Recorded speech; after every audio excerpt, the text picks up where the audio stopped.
Hey everybody, I'm here with Pastor Jeff for the Weekend Extra. A great service. It was, I just thought all around is awesome. I love the conversation that we're in right now, talking about Untamed and talking about emotions and those things. So we talked about envy tonight, Right. and I love that the way you talked about. I usually would think that the antidote to envy would be contentment. Yeah. But you're like but what you talked all about was trust. Right. So, and that's a whole different approach. So, do you have anything else like to say about? I mean, you just spent the last 40 minutes talking about. Yes, that, I did. talking about watch the video. Watch the sermon. But there's actually another that idea of like wanting what somebody else has. Yeah. That whole idea of wanting somebody else has. I know in the office this week we talked a little bit about. When that happens on like a corporate level, or when it starts to happen in a societal level, right. that if somebody gets ahead, that's not fair. We should all be equal. Yeah. So how does that show up? Like, I don't know, like in the world, like in our culture. You know, a gazillion ways it really does, because I think at the heart of a chunk of our social strife is envy. And usually what we'll call it kind of gets labeled equality. And oftentimes we don't mean equality, we mean envy, right? So equality, biblical equality is if you ate today and you have a financial abundance, you should do everything you can to make sure that this person eats today. That's biblical equality. Envy is this. You had filet mignon and I got stuck with a hamburger. I want filet mignon. Yeah. Right? Yeah. So that's envy. And so that's at the root of a lot of what we struggle with. And it's a touchy thing, because there is greed and there is hoarding and there is all those kind of things. Right. But on the other end of the spectrum, so to say, there is envy. Yeah. Where I'm jealous of that what has happened to me is happening, what happened to you isn't happening to me. Yeah. And I think that if I had your life, I would live it differently. Right. I don't really allow that.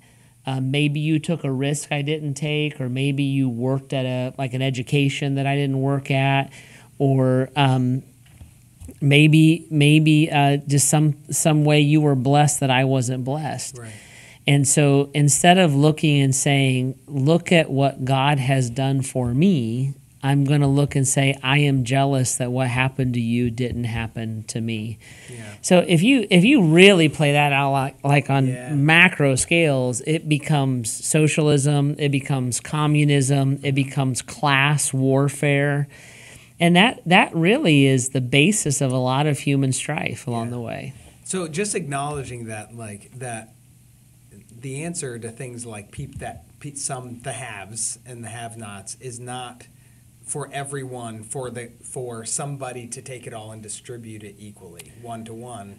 The answer is actually Jesus' answer. He's like, if you have it, share. Right. If you don't have it, don't be envious. Don't also sin. And rejoice in what you do have. Rejoice in what you do have. Yeah. So especially in I love that about your message, by the way. Yeah. That joy. You rob when you're envious, you rob joy from the person who God did something for, and for you. You just rob it from the whole situation. 100%. Because in our culture, this is different in different places in the world, right? So we're talking to a North American culture here in the greater Akron area.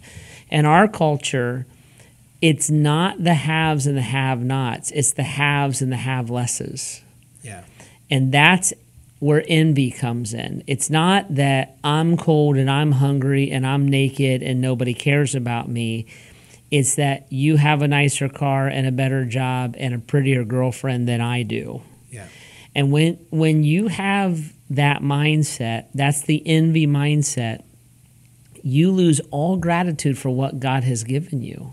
You have good things. You have abundance. You have fulfillment. You have provision. I just want what you have.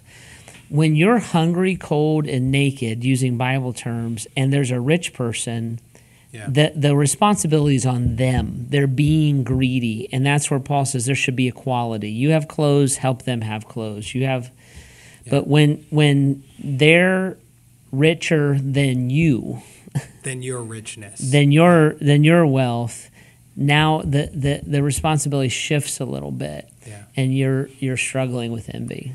Well, this whole message, it gave us a lot to think about, and I know a lot to think about personally, but also how it shows up in our culture and the way that we encourage envy with each other and with it's a huge topic. It's a great marketing ploy. Yeah, it's the heart of some capitalism. If you get this, then you'll have everything. That's all part of it. But as a follower of Christ, I'm a citizen of heaven. I'm defined by the Lord, not by the culture around me, and that's what the Scripture is leaning into. Guard your own heart. Yeah. Well, thanks a lot, Jeff.